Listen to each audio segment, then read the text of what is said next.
Thank you for tuning in to 5-Star Tips, where advisors can hear time-tested methods and proven strategies that top practices are using to achieve exceptional and sustainable success. We invite you to listen, take notes, and apply these methods to your practice today to generate better results tomorrow. Your host, Ken Unger, is the founder of the Academy of Preferred Financial Advisors.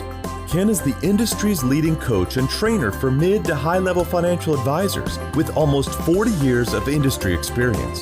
Ken has trained more high-level success stories than any other coach. Ken is a thought leader for advisors who are looking to grow and run the industry's top client-centric practices.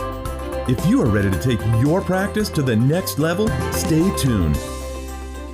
Hello and welcome to 5-Star Tips, a podcast for successful financial advisors. I'm Ken Unger, the leading coach for mid to high-level advisors, and today I've got a real treat for those of you listening. Today we have with us Mitch Walk, co-founder and president of Retirement Wealth Specialists, a wealth services firm in Florida. Mitch has a thriving business. In fact, this year he's about to celebrate his 20th year in the industry. I've had the good fortune of being Mitch's coach and watching his business thrive and explode over the last decade.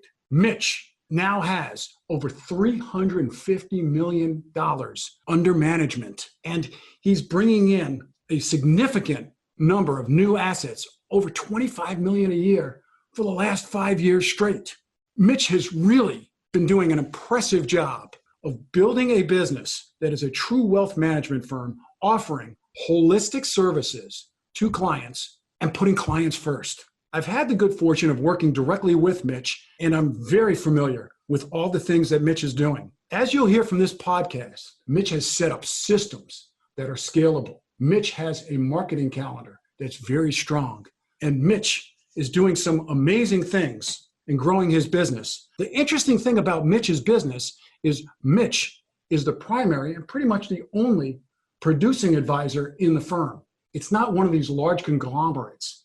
It's just a firm that features Mitch and several service advisors helping him deliver impeccable service that you can't find elsewhere. With that, Mitch, how are you today? Yeah, I'm doing great, Ken. Thank you. And that was quite an introduction. I appreciate it. And, a lot of that success has come over the last 7 to 8 years since I've been in your coaching program. As you mentioned, this year, this November actually is our 20th year anniversary. And we had some very nice success in our first 11, 12, 13 years. But over the last 7 years, we have really seen tremendous growth. And again, a lot of it, I have to thank you, is from the coaching program. As you said, I have an amazing team around me, and it's really my supporting staff because it is all about putting the clients first. Up until about 7 years ago, we were around that 120 million mark. And over the last 7 years, we've grown to close to 350 million. But again, it's about the standard operating procedures that we put in place. Again, I'm not making it too crazy here and blowing your horn as much, but you have been a tremendous help with our process. Again, I am able to work with clients, relate with clients, try to do what's best for the clients. But again, we didn't have the standard operating procedures. We were able to put those in place, and everyone in the office knows what their role is. The clients know what the staff's role is. So the clients know that, in our case, I'm there to work on their allocations, to work on their goals, to work on their financial planning. But if they need an RMD, they know who to call. If they need some paperwork or they have trouble getting on the website, they call someone else in the office. So we've been able to have our clients understand the roles of the staff, and that gives me a lot more free time because they don't have to call me to say, I can't get on the website, I'm locked out, can you get me online? That's not where my best time is spent. My best time is spent with them, making sure their goals are met, their needs are met as far as their finances.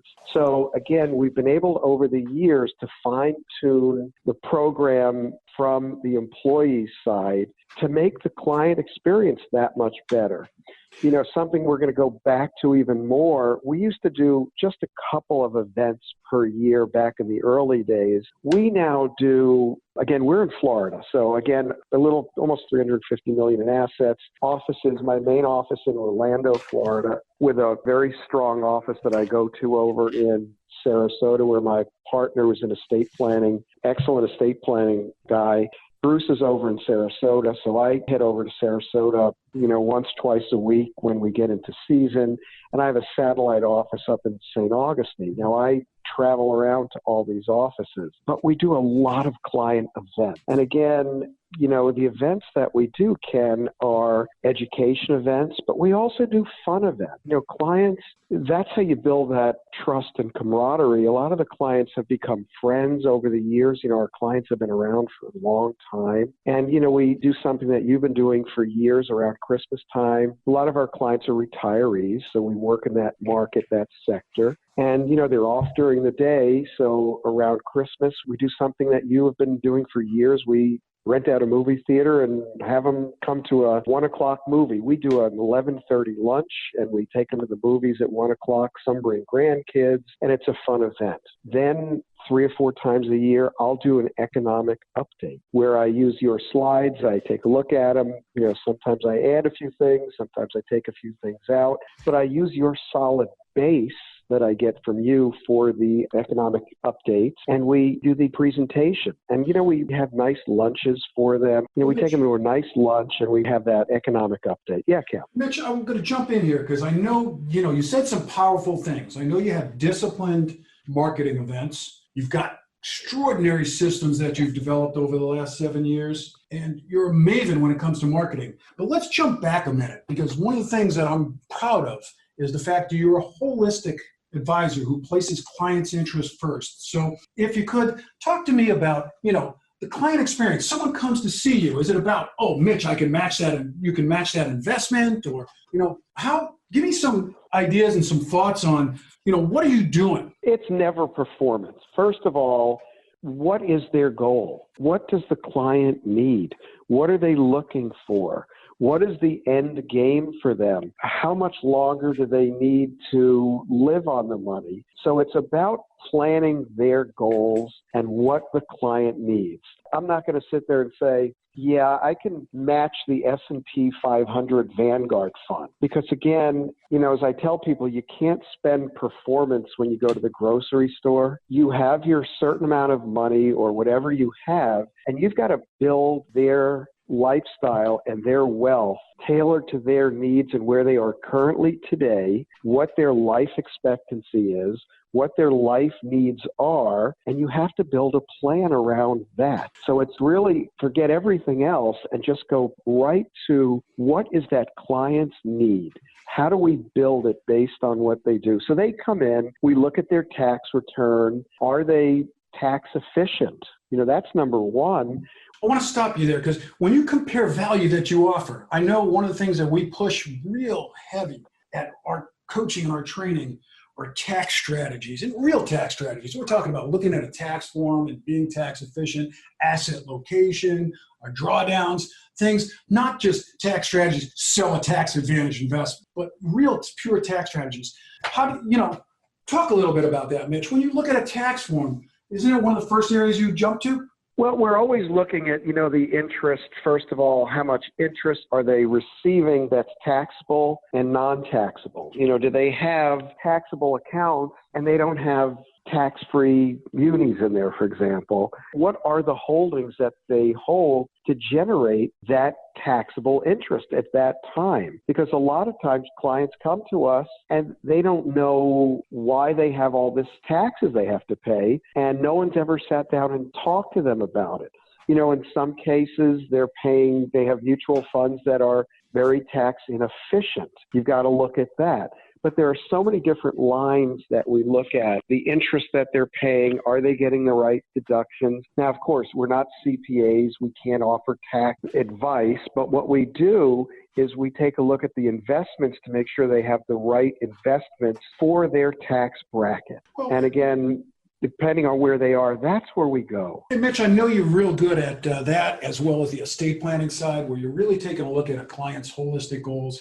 I know, like us, you like to put together a financial action checklist of here are items that we could possibly, ways you can improve, like you said, tax efficiency, ways that you can solidify your estate plan so that heirs and not others receive the right wealth. How important is that to clients that you meet that have accumulated wealth versus, I think I can get you an extra 1% on performance? How important are some of those things that we just touched on? That is so important because, I can get you 1% more on performance. But, for example, there are some trusts that people have that once you get, I believe it's over $12,500 or maybe $13,000, the income is ordinary income at the highest tax bracket. Well, if someone's going to pay 35% tax on that income, that's a lot more than maybe I can get you 1% more return. We can save them thousands and thousands of dollars on the way things are set up with trusts and with their estate plan and the money that's going to go to their heirs. And, a lot of times people have a large amount of wealth and they say, I'm never going to use that money. It's going to go to my kids. And, they never will use that money. So sometimes we even break up the way we allocate it. They may have two trusts. One that are going to go to their kids are going to be a little more aggressive, and some that they may be living on now that may be a little less aggressive. It's all about where they need to go. And if they have two trusts, they may have two trusts. But we talk about different trusts that have extremely high taxes in them. They need to have tax-efficient investments. And the ones that have ordinary taxes based on their current tax bracket, those are going to be managed a little differently. So, you've got to use the whole estate plan, the whole financial plan. You've got to look at the entire wealth package for those clients, just not focusing in on, I can get you an extra 1% if we go to the S&P 500 today. No. That's not what it's about. That doesn't offer them any long-term health and help. Now, Mitch, what advantage do you have? Like, for example, if I were a prospect of yours in stating the services you offer, what advantage do you have over other advisors who all say, I'm the best, I can outperform, I can do this? Do you have, and I know what you have, you got your list, do you not? We do. We have what's called our gold medal services, and we just list a checklist of our gold medal services, which actually I have to thank you for that because, again, we've been using that since we've been in the program. I really didn't know to go and say, we do all of this, but we never promoted it. So, Ken, what we've done is we've actually put together a client kit. And in there is the gold medal services, which talks about we review your taxes. It talks about we look at your estate plan. It talks about we look at your long-term planning. So we've got our gold medal service package in there. We work with your newsletter and we send that out on a monthly basis. So we have copies of the newsletter in that client package. We talk about looking at their tax returns. We took a look at their estate planning. So again, it's not a guessing game. So when I sit down with a client, I'm not there saying, we can outperform the guy down the street. If you come to me, I'm going to get you an 8% return. You're right now only at 7%. Because, you're never going to win that game year after year after year. It's impossible. But what you're going to win is by telling them why you're better. And again, starting with our gold medal services, talking about everything that we offer from, the tax planning by looking at the investments, as I said earlier, to the estate planning, to building the goals based for them. Those are the areas that put you above. I talk a lot about communications. I don't have a director of marketing. I have a communication specialist because if you came in to see me as a new prospect, I will tell you that we send out a monthly newsletter update.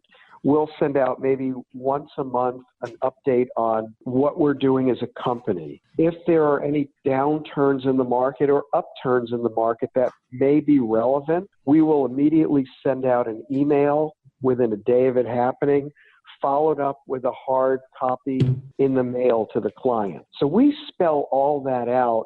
And that's why I have someone who's a communications specialist, because we tell them from the beginning all of the communications that we send. And again, you and I are Academy of Preferred Financial Advisors. We work with you on that and get a lot of our information that way. And we make that known from day one. So really, when they come in to talk to me, instead of talking about performance, we're going to talk about communication, the tax letters, the tax review of their 1040, their tax efficient investments, RMDs. We talk about RMDs that are required for clients. Some of them have IRAs but don't realize why they get money once a year. So it's a lot of education, and that's the most important part when we sit down with these prospects that we talk about. We'll take a look at their portfolio, review it for them at no charge, and take a look at it. So then, Mitch, if I were to properly say it, like the others in our group, you use tax planning as a proactive service that'll separate you from other advisors. You're using the tax reports, you're using the strategies, you're using these things in a very proactive way, as opposed to most people. Usually, I find most advisors, when we first meet them, are reactive to taxes. Someone comes in with a specific problem and try to solve it. You're being proactive when it comes to taxes, correct? Well, you have to be. And I tell people the story, at the end of the year, they finish the end of the year, they get their taxes, and then they get their 1099s, February 28th, it gets mailed out. In March, they get it. And all of a sudden, they sit there and what happened? How did I pay all these taxes? Because their advisor really doesn't pay that much attention to taxes. The CPA is just going to do their taxes and say, I did your taxes, you owe $4,000. What we do is we take a look in November. Is there anything to do some tax loss harvesting on? Can you do any tax loss harvesting in their portfolios? So we take a look at that proactively before the year ends. That's something we do before the year ends. And during the year, we always talk about the taxes and is there anything we can do all along? And as we get to November, late October, early November, we take a look and see what has been created for taxable gains and see if there's tax loss harvesting that we can create for them. We talk about Roth conversions. Is it right for them? Is a Roth conversion, a piece of a Roth conversion, correct for you? Or is no Roth conversion right for you? We have those discussions throughout the year. So you're right. You have to be proactive, not reactive. And they say, I just got hit with this big tax bill. What happened? We spend all that time all year long meeting with the clients and discussing it throughout the year and talk about that before they become clients and tell them exactly why we do it, what we do, and how we do it. And then we do send out a tax report to the clients once a year as well. Mitch, I know you're as good as anybody I work with at taking a look at our tax planning checklists, learning the information because you're a quick study, do have a good background, especially now in taxes through all the training we've been through together. And you're also very good at tax planning. I want to shift gears because a lot of advisors are calling us and they're saying, one of the areas that they're most intrigued by are advisors that can grow assets. So I'd just like to ask you, Mitch, how's new asset growth been for you? I mean, obviously you're busy servicing clients. You spend a lot of time doing it. But how about new asset growth, Mitch? Are you finding that a lot of people are saying that in this climate, the clients are making money somewhere in the market because the markets are all going up? New asset growth, other than acquisition, I'm talking about new asset growth. Has that been good for you, Mitch? Tell us a little bit. Well, we have had no acquisition of companies. Our major growth over the last 7 to 9 years has been organic growth. We do every event that we do, we always put on our invitations, on our monthly newsletters, on our emails, please feel free to bring a friend. We always talk about referrals. Anybody that I meet, anybody that comes to one of our events as a friend, as a referral, we put on our drip list. And they will then get any communication that we mail to our existing clients. We then mail out on this drip list to people that have some knowledge of us when they have come to any of our events. Again, we tell our clients, I start off every meeting, I introduce the staff at our big client events. I have staff there and I introduce them and I say, and look, here's another person we've added. So I just want you to know this, and I kind of make a joke about it. I want you to know we now have capacity to add another 75 clients. So please feel free to bring more friends, and anybody here today, love you to come in and at least sit with me. It's complimentary. Let's talk about it, because I have added more staff, and boy, we have enough room now to add another 75 clients. But it's been tremendous growth. I mean, as I said earlier, you don't go from 120 to close to 350 in 7 years just by the market. What would you look for? Like, how many new assets would you, I know every year we sit down and we do our operating plans and we talk with you about, okay, Mitch, what would you say would be a good number? What would, for your business? Well, we'd love to do 20 to 50 million and average somewhere around 35 million. And sometimes, and really a lot of that's got to be net, because, you do have RMDs. So people are, when they're retired and taking money out, you have, required minimum distribution. So the market goes up a little and has to fill that gap.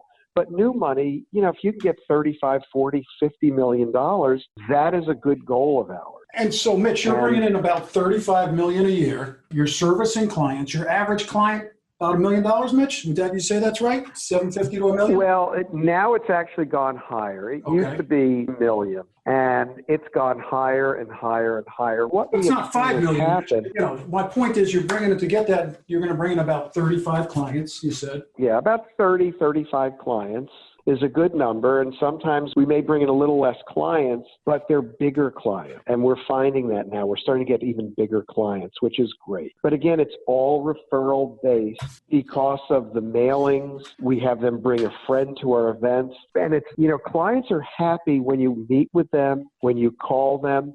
When in February, early March, when the market just tanked. Remember, we had a great January is up, 7% or so in January? Then the bottom fell out in February. Well, instead of running and hiding our head like a lot of advisors did, we sent out mailings, and I called the top 50 A clients. I called them on the phone and said, you are okay. We've prepared for this. This is why we've had an asset allocation this way. This is why we've done this. This is why you're not 85% in equities. We made those phone calls, and we sent mailings to everybody. So again, proactive. Don't bury your head in the sand and wait for them to call you and say, what are we going to do? The market's down 10%. We called them and said, the market is dropping. Here's what's happened. Here's how you're positioned.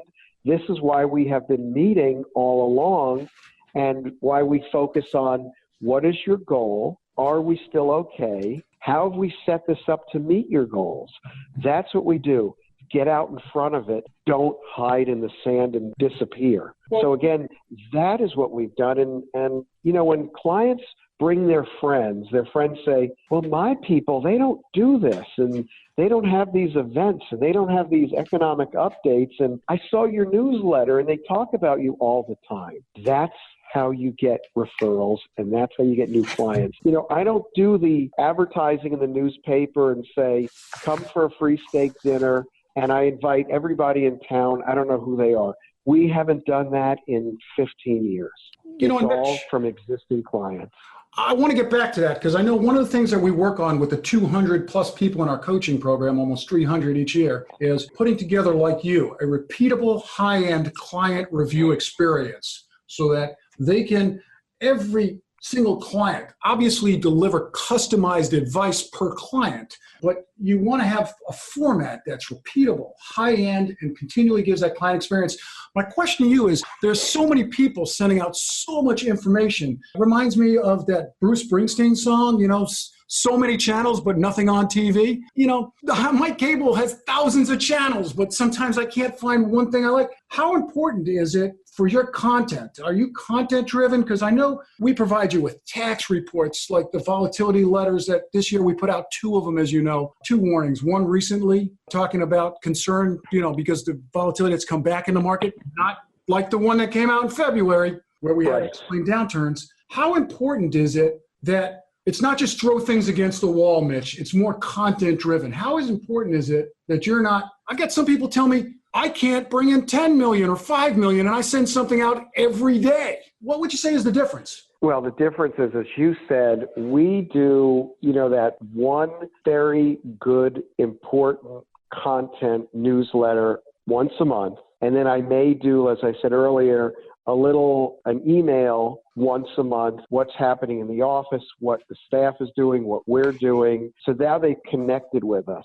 If you send out 1, 2, 3 things a week, I get emails every day and I just click off it because I know it's junk, junk, junk, junk, junk. You want to get in front of people, but sending out so much stuff, they're going to look at it, and if it's not top-notch content that they really need, which it can't be if you do something every single day, they're going to get tired of it and delete it or not read it. So the content we get with you and get from you, we send that out. It's once a month, and it's good content, as you said. Interest rates. What's happening with interest rates? The Fed is raising rates. I think 2 or 3 months ago or 4 months ago, one of the newsletters discussed interest rates. Where are they going? Very important content. That's what it was that month. Market volatility, which we just talked about, or you just talked about. Very important. It's starting to come back. So it's not the quantity, it's the quality. And for me, what's worked is a good once-a-month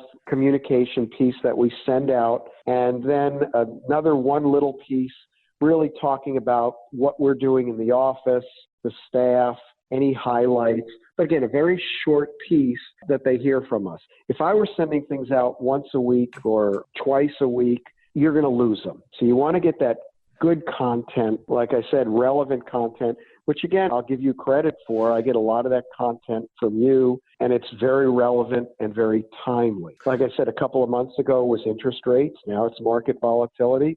Those are very, very important pieces that people want to know about. You can't send them stuff you need to send stuff that's important. And right now they want to know about what's the market going to do? What do you think? What do you hear? Or what about these interest rates? What's going to happen when the Fed raises rates? Relevant, important to their lives right now. So then, Mitch, like the other people in our group, you subscribe to the philosophy that you're there to take away the financial clutter and to take away all those screaming heads on all those thousands of channels. You're there to simplify these things. I know you understand the clarity of quality versus quantity, and you're doing a phenomenal job. Let's shift gears for a second, because a lot of people tell me, Ken, I don't want to be, here's a guy like Mitch. He's got all these clients. He's a primary advisor for them. He's meeting with prospects and closing them. What kind of life balance would he have? I mean, I want to live a better life. I don't want to. Some people say managing 300 plus million. Mitch, when I first met you, you used to tell me, boy, I work a lot of hours.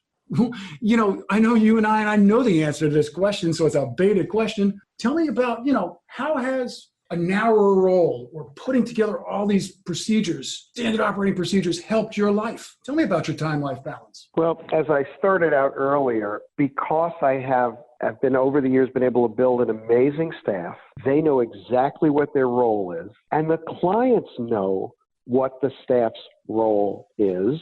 My role is meeting with the clients to go over their money, their goals, their assets, how they are doing with their portfolio and their financial planning. I do not get calls. The clients don't call me for, I need a distribution. They don't call me for, I need to know how to get back on the website.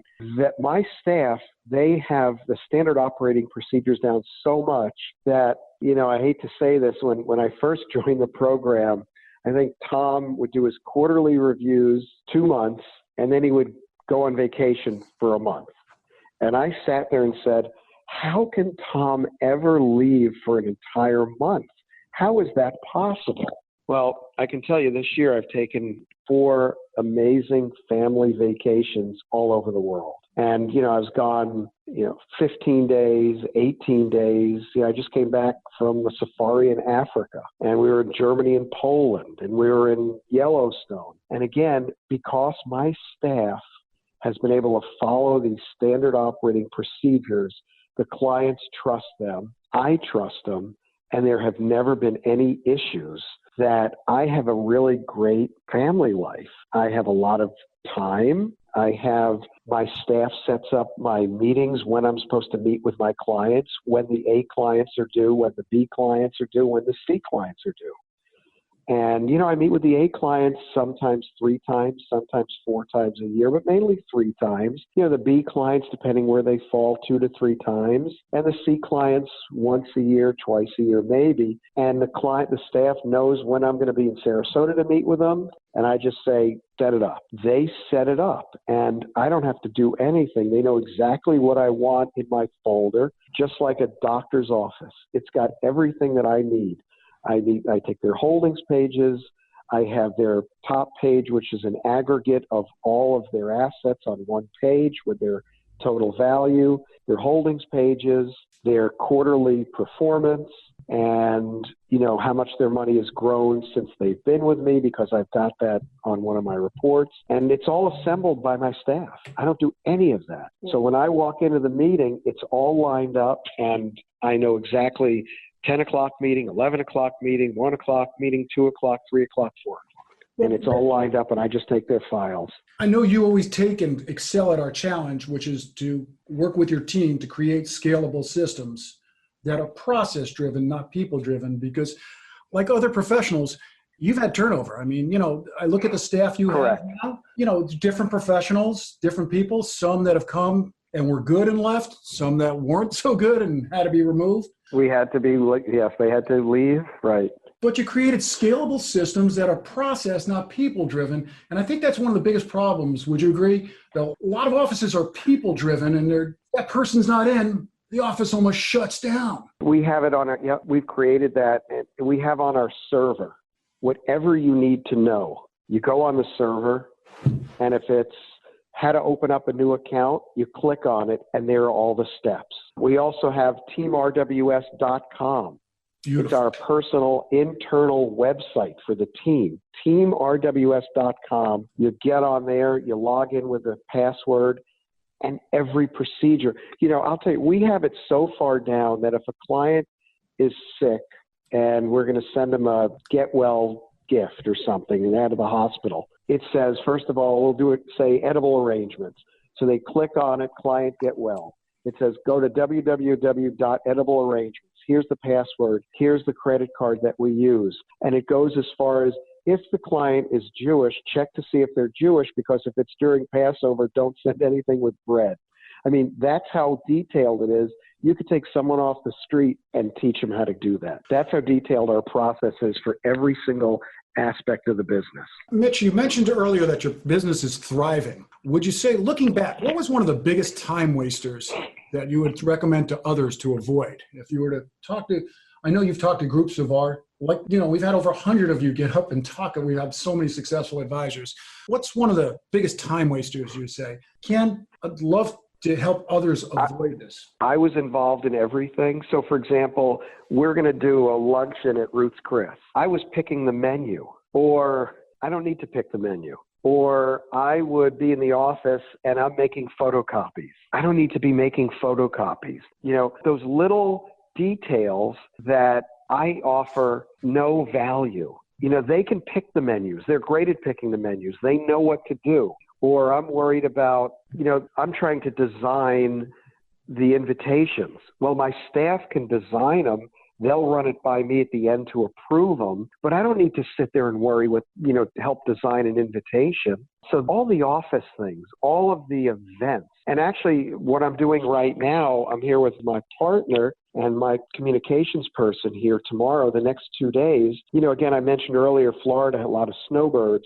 So they're starting to come back in October. They'll be here for the next 6.5, 7 months. We are now finalizing our events calendar from November, December, January, February, March, April, May. So from November through May, we're going to set up our entire marketing calendar for the next 6 or 7 months. And once the dates are set and once the events are set, I will no longer be involved in that other than putting the content together. What am I going to talk about for the economic update? But if we're going to do, for example, we do a lunch at spring training with the Baltimore Orioles in Sarasota in March.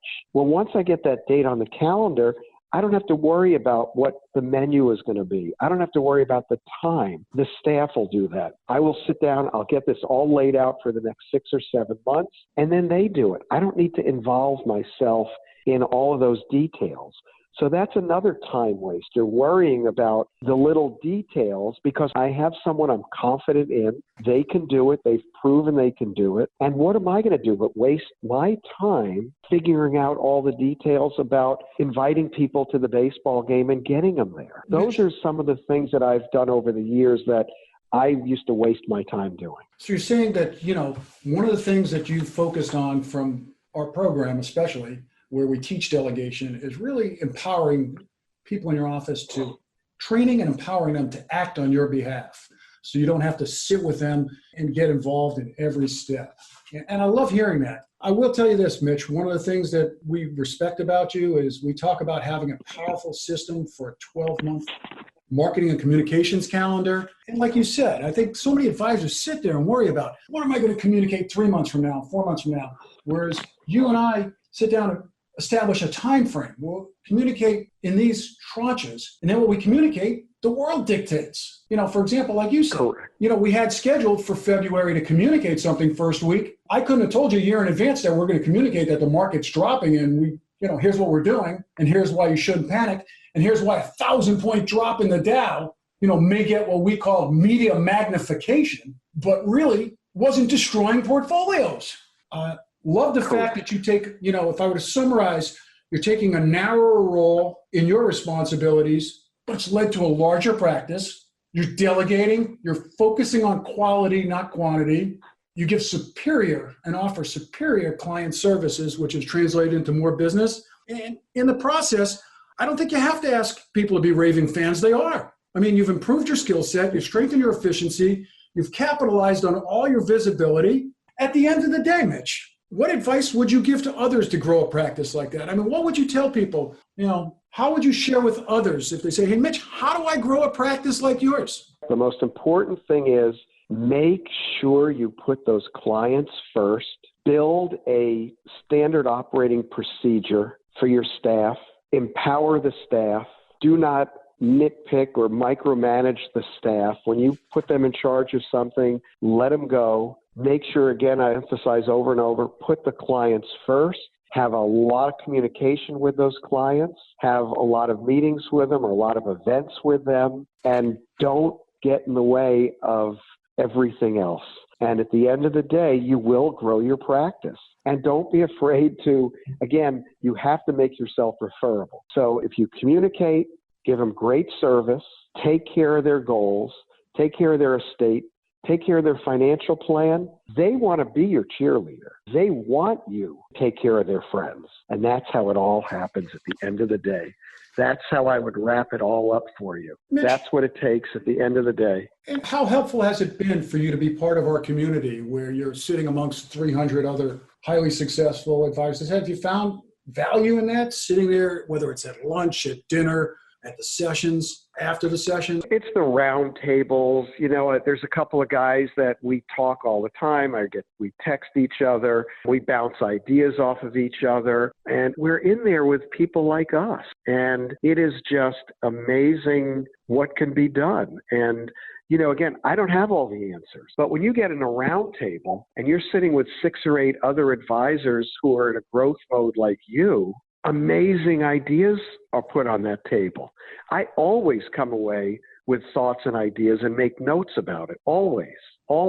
So it's helped a lot, just being around people like myself, and then to talk with you and bounce ideas off of you as a coach who only handles a financial services business. You're not out there coaching anybody that needs coaching. You specialize in this, just like we specialize in what we specialize in. It is so valuable. It is so valuable and so important that I go to every one of the meetings 3 times a year. And I go there and I come back energized, and I come back with a few ideas all the time. I've been in the program, and actually it's not 7 years. I think it's 10 years or 11 years now. But I come back with new ideas no matter what, because you know what? The industry's always changing, and I don't have the license on owning every great idea in the world. The more people like yourself you're involved with, the better ideas there are and the more ideas that people have. And that is the value of everything at the end of the day. Mitch, on behalf of your clients, everyone listening, and the entire industry, I want to thank you for offering holistic advice, placing clients' interest first, really providing a superior service. I want to congratulate you on generating over $25 million each year for at least the last 5 years. I don't remember exactly what you did in your first year. I know it was a healthy jump when we, from where it was. But for the last 5 years, you've been a part of our club, which is over 100 people that do it. Over 25 million of new assets per advisor, not per firm, not like 50 advisors, just you. Right. Living a balanced and healthy life. And, Mitch, I'm not sure what I enjoy more from you. The fact that you prepare, the fact that you are exceptional at what you present, or your passion. And you know what, Mitch? I've found, like you, it's easy to be passionate about something when you're having great success, when you're amongst others that are having success, and you're part of a community like ours. So I just want to tell you, Mitch, the level of services and expertise you offer, people will have trouble matching that anywhere else. You're sensational. Thank you so much. Well, thank you. And just, again, following those basic principles, most people can do this. It's not impossible. Just remember what I said earlier about the standard operating procedures. Put those clients first. Don't focus performance. Focus on the holistic approach, and you'll have success. Mitch, I know you, like me, are not scripted right now. I understand you're actually at a golf tournament, and I've got you. Yes, I did. I did. So I'm going to let you go have dinner with some friends that, we are very lucky. Actually, the word I like to use is blessed to have someone like you give time back to the community, back to others. You know my saying. My saying is not just what to do, but how to do it. Help others, and you yourself will be helped. So I thank you, Mitch. On behalf of all of us here at the Academy of Preferred Financial Advisors, we're honored to partner with you, Mitch. Thank you, and I look forward to seeing you at our next meeting in just a few weeks. Thank you, Ken. See you in a few weeks, Mitch. You have a great time, and, stay in regulation. Mitch, by the way, you are a scratch golfer, are you not? I don't know. I shot a 39 on the back today. I wish it was a little better. 39 on the back. I just got to tell you, Mitch, and that's a high score for you. You don't, as we say at our meeting when we got a lot of good golfers in that room, you don't score low on the golf course playing once a year. So no, you don't. Enjoy that remarkable. No, you don't. Mitch, we really appreciate you sharing with us today. Thank you, Ken. See you soon. Bye-bye. Talk with you soon. Thank you for listening to this episode of 5-Star Tips. For show notes, please visit www.theapfa.com. If you enjoyed this podcast, please subscribe and share it with a friend. And don't forget to sign up for our email list. For more information on the Academy of Preferred Financial Advisors, please visit our website at www.theapfa.com. That's www.theapfa.com. Or give us a call at 866-866-0472 with any questions you may have.